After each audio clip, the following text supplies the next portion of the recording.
अकबर ने इनको बुलाया, महंतों को, और अकबर ने इनको कहा कि हज की तरह हिंदुओं को इकट्ठा करने के लिए कुछ शुरू करो। तब उन्होंने कहा कि ऐसा ऐसा है, हम इस कथा के आधार पर हम कुंभ शुरू कर सकते हैं। फिर उन्होंने कहा कि इसका खर्चा कैसे निभाएंगे। तो हर जगह पे, ये चारों जगह पे, इलाहाबाद में, हरिद्वार में, उज्जैन में और नासिक में 2,500 एकड़ जमीन इन्होंने उसको दान दी और उनको कहा कि 12 साल उस जमीन से जो आपको कमाई होगी उस कमाई से वहां का कुंभ शुरू करो। इलाहाबाद में पहले कुंभ के लिए अकबर को बुलाया गया और अकबर ने उस कुंभ का उद्घाटन करने के लिए उस वक्त नदी गंगा में स्नान किया। इसलिए पहले स्नान को शाही स्नान कहा जाता है, क्योंकि बादशाह ने स्नान किया। अब ये जब मैंने पूरे सबूतों के साथ सामने लाया, हमारे मुख्यमंत्री आए नासिक में उन्होंने कुंभ के लिए मीटिंग लिया और उन्होंने कहा कि अभी नासिक के कुंभ में शाही स्नान नहीं, अमृत स्नान करें। अब इतिहास को आपकी आइडियोलॉजी से नहीं बदल सकते।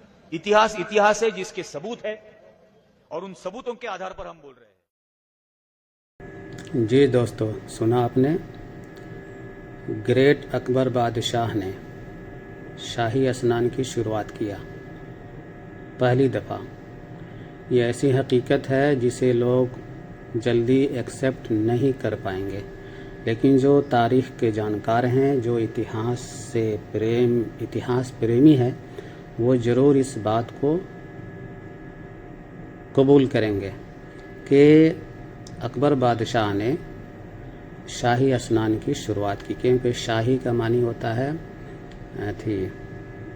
मलिकी, बादशाही, हुकूमती, बादशाही। शाह मैंने बादशाह होता है और शाही बादशाहों वाली स्नान। शाही उर्दू और स्नान हिंदी दोनों को मिला के नाम रखा गया। तो शाही स्नान जो होता है कुंभ में, इलाहाबाद में, उसकी शुरुआत अकबर बादशाह ने किया। अपने महंतों से बोला कि आप लोग स्नान क्यों नहीं करते। तो बोले कि स्नान करने का इतना खर्चा इंतज़ाम कैसे होगा। तब अकबर बादशाह ने बोला कि खर्च के लिए मैं 2,500 एकड़ ज़मीन दान कर देता हूँ, उससे जो भी कमीनी आमदनी होगी उससे आप मैनेजमेंट कीजिएगा मेले का और स्नान और नहाने का।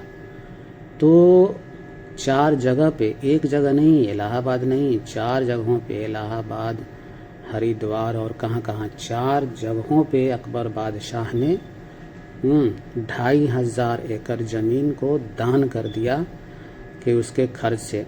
और पहला जब शाही स्नान हुआ तो अकबर बादशाह ने उसका उद्घाटन किया, इफ्तिताह किया, इनॉग्रेशन किए।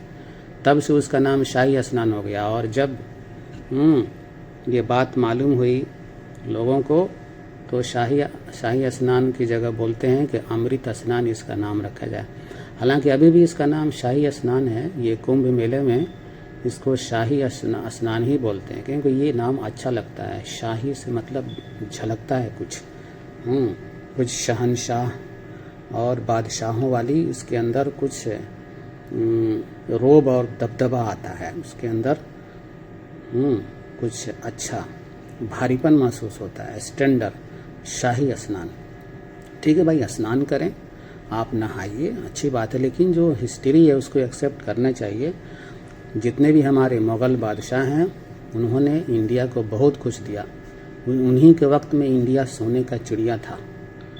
ये जीडीपी उस वक्त उनकी 23% या 26-28% थी जीडीपी इंडिया की।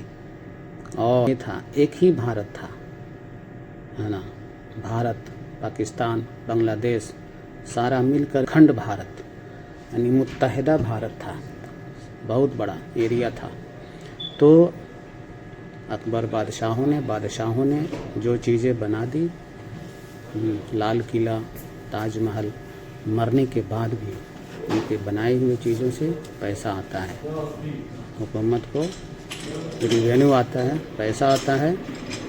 और फिर भी लोग बादशाहों को बदनाम करते हैं। उनके नाम पे जो सड़क हैं उसको मिटाया जा रहा है।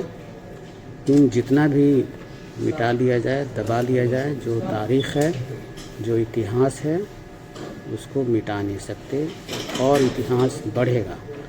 Thank you so much.